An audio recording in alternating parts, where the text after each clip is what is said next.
बिस्मिल्लाहिर्रहमानिर्रहीम। अस्सलाम वालेकुम।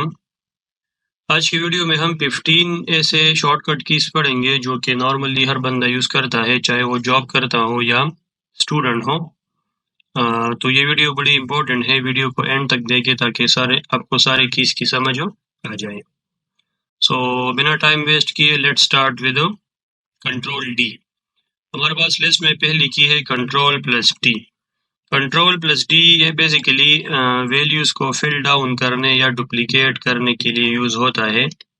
लाइक ये मेरे पास एक वैल्यू है सेल में, अब मैं चाहता हूँ कि मैं इसको नीचे डुप्लीकेट कर दूँ या इसके डुप्लीकेट कॉपीज़ बनाऊँ, तो इसको मैंने नीचे ड्रैग किया और कंट्रोल डी प्रेस करूँगा कीबोर्ड से, तो यू कैन सी इस वैल्यूज़ के मल्टीपल कॉपीज़ जो है मेरे पास हो बन गए। नेक्स्ट है कंट्रोल आर। तो कंट्रोल आर बेसिकली वैल्यूज़ को राइट साइड पे अगर मैं वैल्यूज़ की कॉपी बनाना चाहूँ तो उसके लिए कंट्रोल आर यूज़ होती है। लाइक एक वैल्यू है, अब मैं चाहता हूँ कि मैं यहाँ पे इसको रिपीटेडली लिखूँ, तो अगर मैं वन बाय वन यहाँ पे लिखूँगा तो ये बड़ा टाइम कंज्यूमिंग और बड़ा लेंथी हो जाएगा।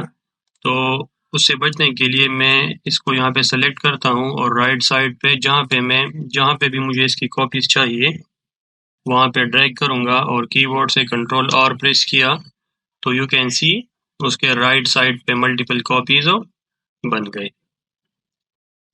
नेक्स्ट की हमारे पास है कंट्रोल एफ। कंट्रोल एफ किसी डेटा में पर्टिकुलर वैल्यू को फाइंड करने के लिए यूज़ होता है।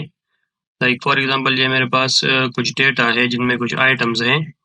अब यहाँ पे मैं लेट सपोज इसमें फाइंड करना चाहता हूँ कि इसमें बनाना कितनी टाइम्स रिपीट हुआ है, तो कंट्रोल एफ मैंने प्रेस किया। अब ये मुझसे मांग रहा है कि find what, like I want to find banana, तो क्लिक ऑन फाइंड नेक्स्ट। इसने मुझे बनाना हाईलाइट कर दिया। फाइंड नेक्स्ट दूसरा वैल्यू, इस तरह फाइंड नेक्स्ट, और अगर मैं फाइंड ऑल पे क्लिक कर दूँ तो यू कैन सी ये मुझे शो कर दिया कि इस डेटा सीरीज में बनाना जो वर्ड है वो 3 टाइम्स अकर हुआ है। Next shortcut key is control H. Control H is used to replace a value by another value. Like ये मेरे पास डेटा है और इसमें से मैं अगर कुछ वैल्यूज को रिप्लेस कर दूं तो I will press control H. तो पहले यहाँ पे मैंने क्लिक किया फाइंड, तो फाइंड बनाना। अब मैं चाहता हूँ कि बनाना को रिप्लेस कर दूं लेमन से, तो यहाँ पे मैंने क्लिक किया रिप्लेस।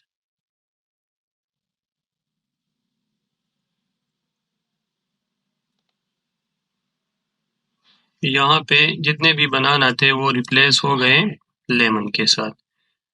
रिप्लेस ऑल मैंने क्लिक किया, all done we made two replacement. यहाँ पे आप देख सकते हैं जहाँ पे भी वर्ड बनाना था वो रिप्लेस हो गया लेमन के साथ।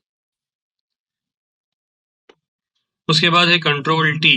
तो कंट्रोल टी बेसिकली डेटा को टेबल फॉर्म में कन्वर्ट करता है। लाइक ये मेरे पास कुछ डेटा है और मैं चाहता हूँ कि ये कन्वर्ट हो जाए एक टेबल फॉर्म में, तो कंट्रोल टी मैंने प्रेस किया।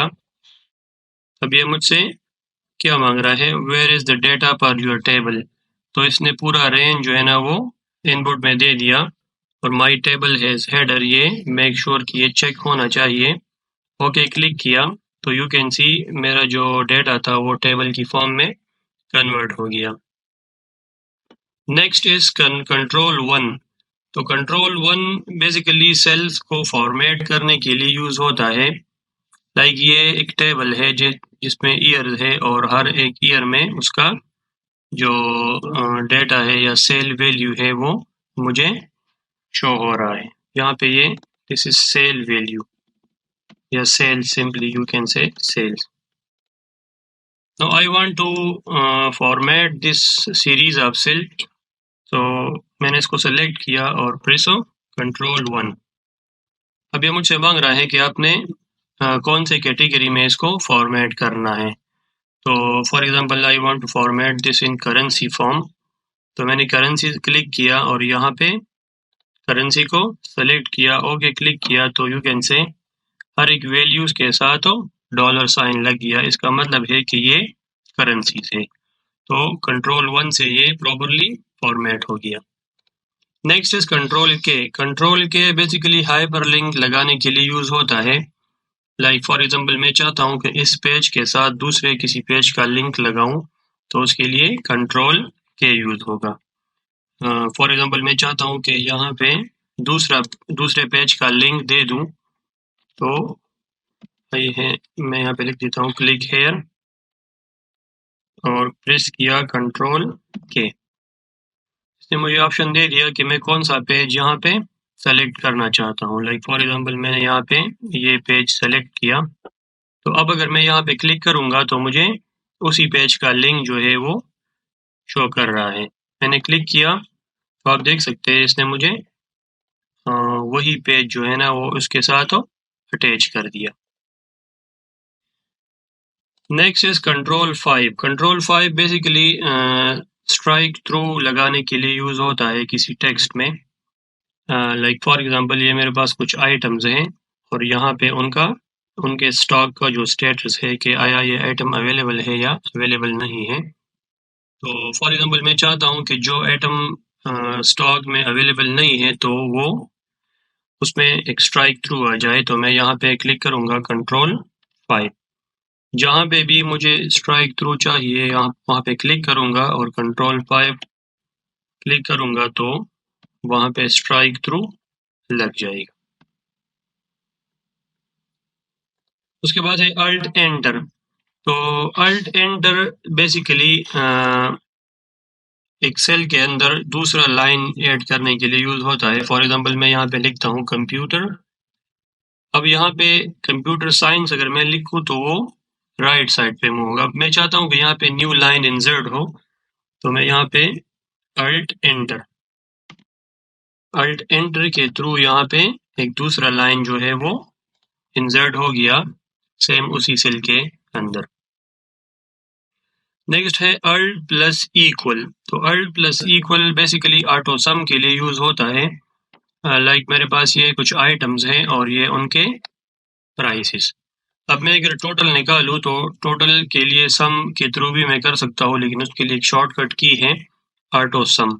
यहाँ पे मैंने इसको सेलेक्ट किया और कीबोर्ड से प्रेस कर दिया अल्ट इक्वल टू, तो आप देख सकते हैं इसने मुझे सम निकाल के शो कर दिया।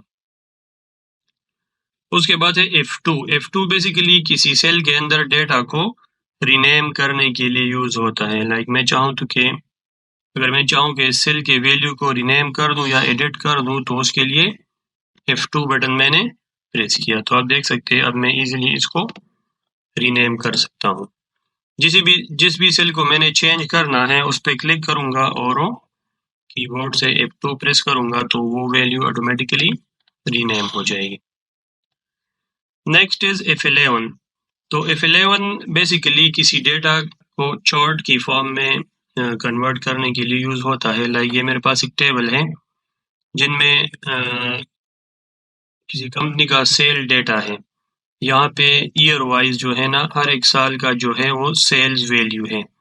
तो मैं चाहता हूँ कि इसको ग्राफ फॉर्म में या एक चार्ट फॉर्म में शो कर दूँ, तो इसको मैंने सेलेक्ट किया और कीबोर्ड से F11 प्रेस करूँगा, तो यू कैन सी यहाँ पे वो जो टेबल था वो चार्ट की फॉर्म में शो हो गया। उसके बाद है कंट्रोल शिफ्ट प्लस।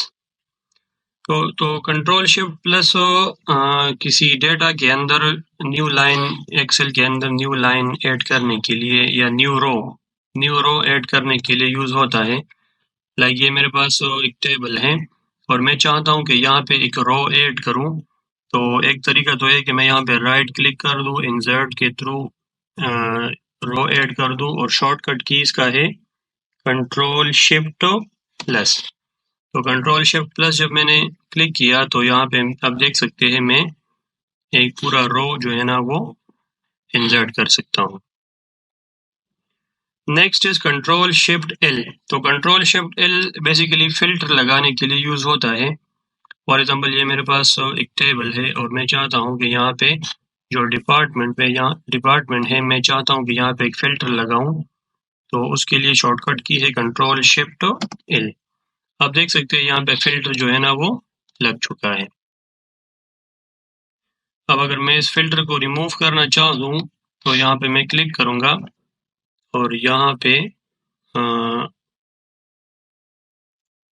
दोबारा अगर मैं कंट्रोल शिफ्ट एल प्रेस करूँगा तो आप देख सकते हैं कि वो फिल्टर जो है वो रिमूव हो गया। उसके बाद है शिफ्ट F11। तो शिफ्ट F11 बेसिकली एक्सेल के अंदर न्यू शीट को ओपन करने के लिए यूज़ होता है। न्यू शीट जो है वो हम यहाँ से भी ओपन कर सकते हैं कि मैं प्लस क्लिक करूँ तो मेरे पास नए शीट जो है वो ओपन होंगे।